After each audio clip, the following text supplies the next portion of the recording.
Selamat datang di Law Online Official, sarana edukasi, inspirasi, dan rekreasi. Pada kesempatan kali ini kita akan membahas tentang syarat sah perjanjian.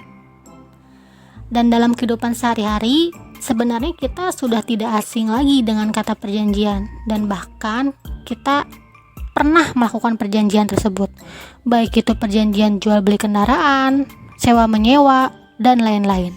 Lalu apa sih yang dimaksud dengan perjanjian? Perjanjian menurut pasal 1313 KUH Perdata adalah suatu perbuatan dengan mana satu orang atau lebih mengikatkan dirinya terhadap satu orang lain atau lebih. Maka dapat kita simpulkan bahwa perjanjian adalah perbuatan antara dua orang atau lebih yang melahirkan suatu kewajiban atau biasa kita sebut sebagai prestasi, baik untuk berbuat maupun tidak berbuat sesuatu. Lalu, tujuan dibuatnya perjanjian itu untuk apa? Perjanjian dibuat bertujuan untuk sebagai dasar penyelesaian apabila timbul masalah di kemudian hari, dan agar para pihak terlindungi, mendapatkan kepastian hukum dan keadilan. Maka dengan adanya perjanjian, kita dapat dengan mudah melakukan penagihan pembayaran ataupun menagih prestasi yang tertulis dalam kontrak tersebut. Dan jika pihak tersebut melanggar, bahkan melakukan manprestasi, maka kita memiliki bukti yang kuat untuk membawa permasalahan tersebut ke jalur hukum. KUH Perdata mengatur adanya tentang syarat sah perjanjian, sebagaimana yang tercantum pada pasal 1320 KUH Perdata, di mana terdapat 4 syarat sahnya perjanjian. Yang pertama yaitu kesepakatan, yaitu kesepakatan para pihak dalam mengikatkan diri pada perjanjian. Selanjutnya ada kecakapan, yaitu cakapnya para pihak untuk membuat suatu kontrak atau perjanjian. Yang ketiga yaitu suatu hal tertentu, maksudnya adalah objek dalam perjanjian. Yang keempat, suatu sebab yang halal, di mana dalam membuat perjanjian, objeknya atau suatu hal tertentu pada poin ketiga itu harus merupakan sesuatu yang halal yang diperbolehkan pada hukum di Indonesia. Lalu selanjutnya kita akan membahas dan menjelaskan lebih rinci lagi tentang syarat sah perjanjian ini.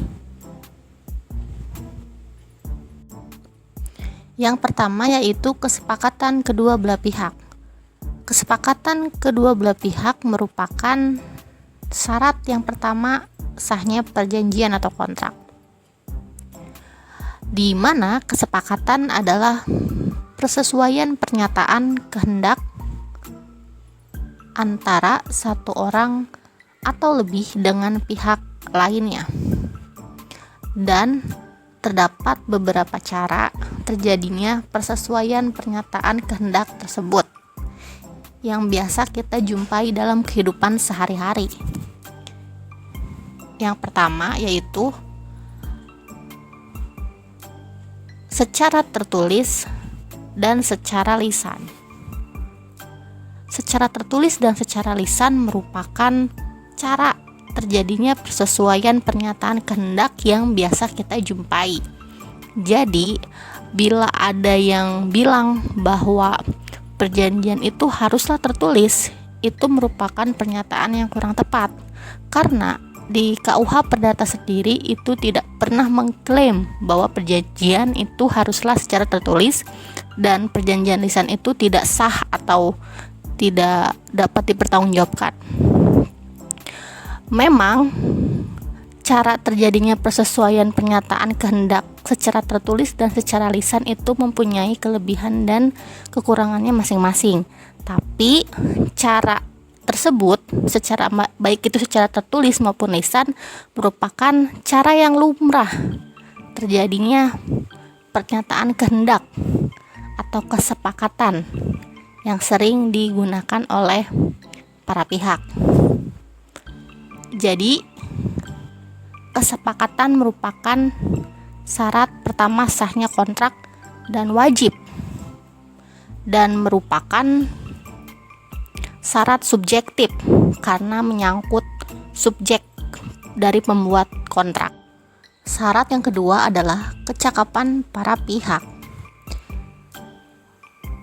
Menurut hukum, setiap orang sebenarnya dianggap cakap bertindak sebagai subjek hukum, kecuali oleh undang-undang dinyatakan tidak cakap berdasarkan pasal 1329 KUH Perdata.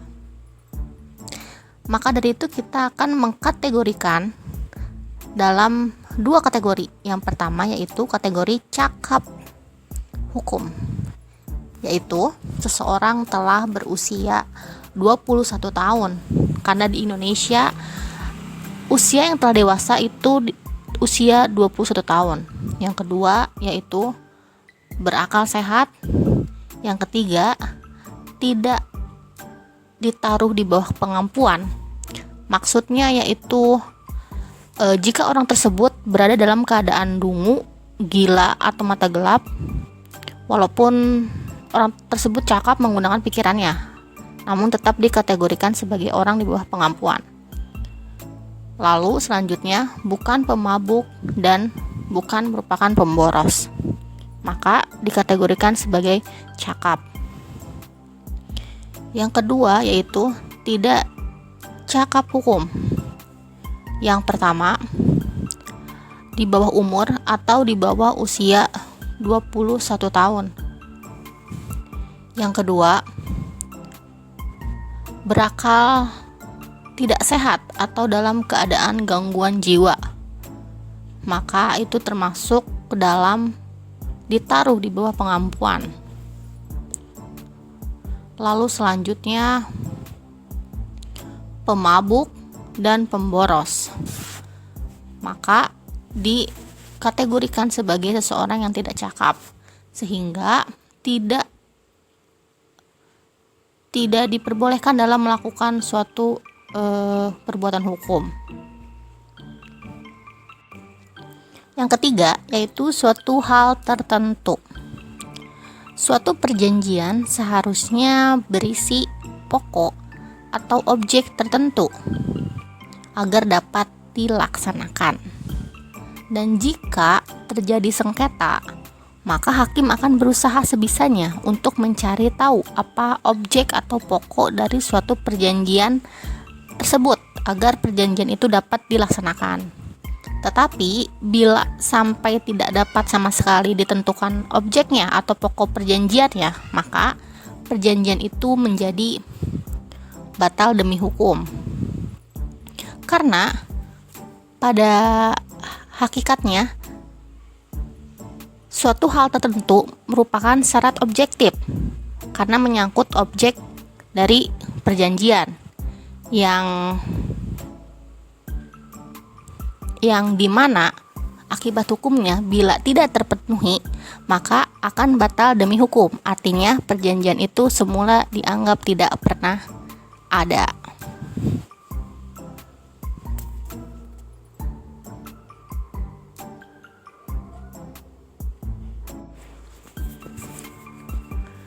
Selanjutnya yaitu suatu sebab yang halal.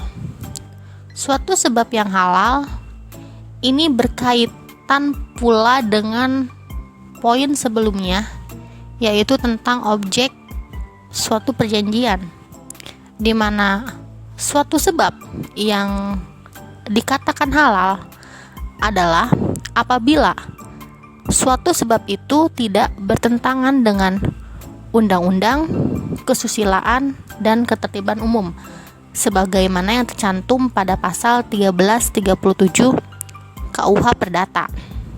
Dan suatu sebab yang halal ini disebut sebagai syarat objektif karena menyangkut objek perjanjian. Maka sebagai akibat hukumnya bila objek perjanjian ini tidak terpenuhi, maka perjanjian itu batal demi hukum. Artinya, perjanjian itu sejak semula dianggap tidak pernah ada.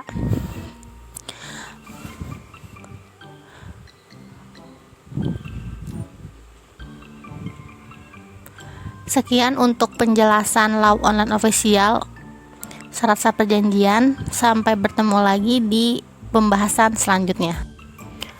Kesimpulan pada pembahasan kali ini tentang syarat sahnya perjanjian itu diatur di dalam pasal 1320 KUH Perdata, di mana terdapat 4 syarat sahnya perjanjian. Yang pertama, kesepakatan para pihak.